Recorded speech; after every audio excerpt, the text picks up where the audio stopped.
Hello guys, welcome back to Byeee. I am here with another video for you and I'm very excited for this one because it will be about this lovely book. This is The Stillness Speaks by Eckhart Tolle, who is originally a German guy who moved to Canada like years ago, decades ago I think almost. What it says is, this is not a book to be read from cover to cover and then put away. Live with it, pick it up frequently, and more importantly, put it down frequently, or spend more time holding it than reading it. Many readers will feel naturally inclined to stop reading after each entry, to pause, reflect, become still. It is always more helpful and more important to stop reading than continue reading. Allow the book to do its work, to awaken you from the old grooves of your repetitive, conditioned thinking. This was, I think, what catched me. This was just like, I always, I've never been a big reader. I never enjoyed reading, neither. Like, I tried so many genres, like, believe me, it was never anything for me. And I always fight it. Getting through a book was, for me, the most exhausting thing and also the most unattractive thing actually to think of. So I think this book does not only gave me a 180 turn when it comes to life and the way how I perceive it, I think it almost got me to a 360. So yeah, I thought today I might read out some of my favorite parts of this and maybe I can even make you love this book a little bit more, and I will take my favorite parts and will give a little bit of a comment to it. I hope you like this. I don't know, you might have seen that already on my Instagram if you follow me there. I started reading the book, and as it said in the beginning, you might need some time to reflect on it. And what I did was, I noticed that I also had always something to note down after I read something. So what I basically did is, since the first time I read this book, I have little notes. I mean, now they look very horrible, but these are notes, kind of thoughts that I had while I was reading it, and I just needed to get them out of my mind. So this is literally how I read the book, and here it even says, London Fields. The human mind, in its desire to know, understand, and control mistakes its opinions and viewpoints for the truth. It says, this is how it is. You have to be larger than your thought to realize that however you interpret your life or someone else's life or behavior, however you judge any situation, it is more important than a viewpoint, one of many possible perspectives. It is no more than a bundle of thoughts, but reality is one unified whole, in which all things are interwoven, where nothing exists in it by itself. Thinking fragments reality, it cuts it up into conceptual bits and pieces. So what it basically says is that your human mind interprets, it judges, it labels, because this is how we were conditioned. This is how the human brain works. It tries to minimize the information because, of course, we are human. We only have a limited capacity when it comes to our brain. I'm sorry. So we can't take in everything. And however, we all try to rationalize everything. We try to find out what's what's the right thing to do. So it says to be more aware of that, because yes, you perceive a world, but everybody perceives a world differently. So neither perception of neither person is the right one. And I think it's such a great message, because we all try to justify whatever we think, whatever we perceive, whatever we get out of things. We try to convince other people that our perception is right. But what this paragraph even says is just that no perception can be right, because there are so many and there are so many perspectives.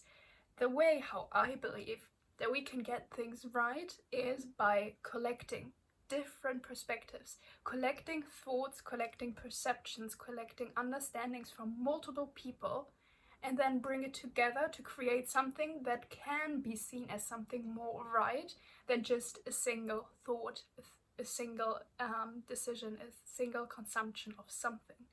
So that's even why I am such a big supporter when it comes to group work, because I think, yes, there are some people who might be able to see things from multiple perspectives. That is also a skill that I can just highly recommend you to practice. Just try to see things from different perspectives, to have a broader view, and to be more prepared to also different perspectives from different people.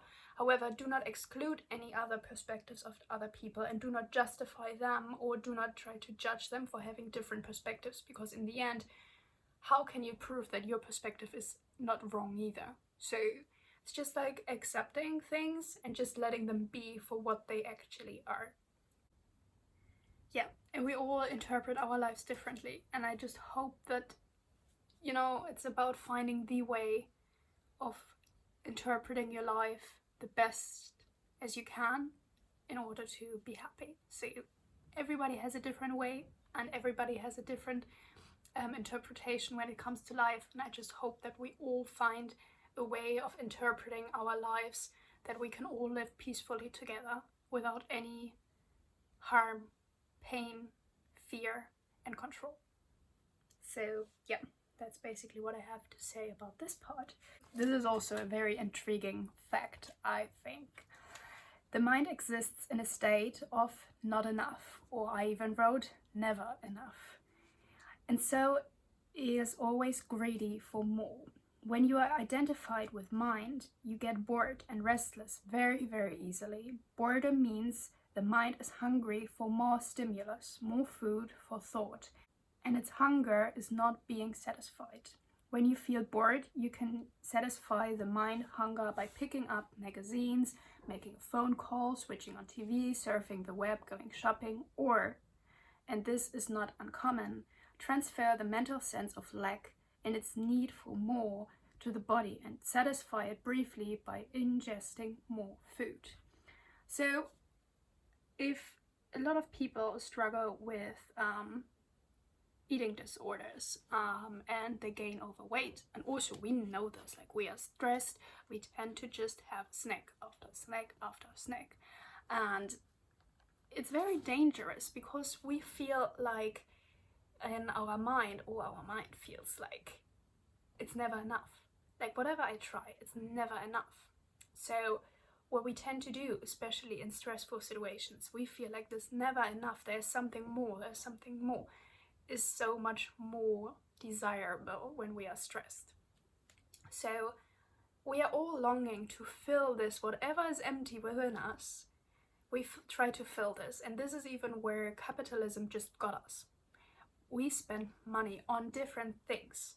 Like we spend money on things that intend to make us happy, but in the end, it's just like a temporary happiness or satisfaction that we gain from buying things. So yeah, they really got us with capitalism to spend money to get more and more and more. They really follow this and they intrigued us in that, and it feels so natural to us already because we grew up with it, and we continue doing it if we do not start reflecting upon that and how manipulated we actually are when it comes to capitalism. I can't say that enough.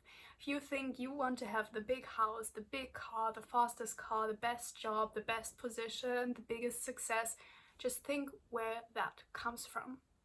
Is it really your perception of having a happy life, or is it not the perception of the outer world, the external world, the environment, the advertisement, everything around you tells you that that's the ideal? Do you really think that is the ideal? Just look around how many people actually achieve that ideal and are happy. Just think about it. Because for me, that is not my ideal anymore. It used to be. I'm honest with you. I used to think that having the most amount of money, being able to go for all the different possibilities that capitalism is putting out there for you, just like would make me happy. I thrived for that. I went for that. I tried. I failed. And in the end, I'm happier now with having less and thriving for less. It's just, I don't know, very sad actually, to be honest. Yeah, I think it's very sad. And I think within this quarantine time, a lot of people will hopefully get that. And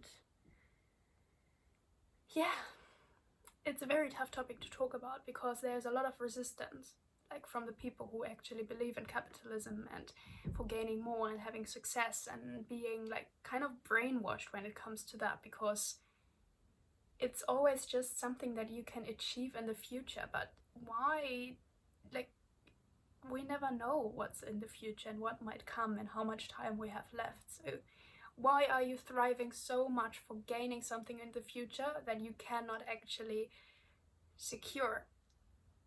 There's not the certainty that you will actually get there. There's so much along the way that can happen, and it's life that can happen.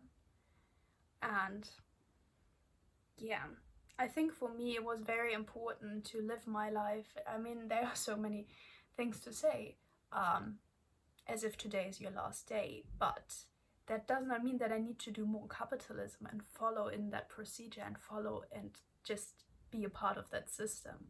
It's the complete opposite for me to just live as today would be my last day. It means that I do everything possible within the now that I can and try to work on myself to be happy now and not be happy just in the future, which we might not know if it arrives.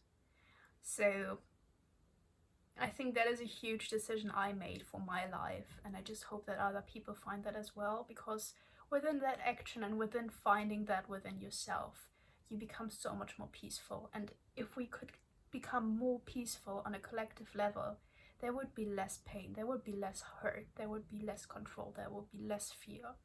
So it's just something that I highly support and try to work towards with you together. And this is also something like a message that comes from here. Shall we do one more? I feel like this is already a lot to take in. I think I will sign off here and get back to you to another time.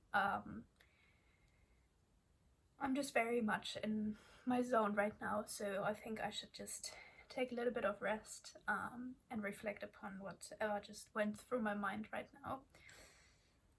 And this is literally what this book does to me. It makes me think, it makes me reflect, and it's beautiful and it's deep work, and it's exhausting.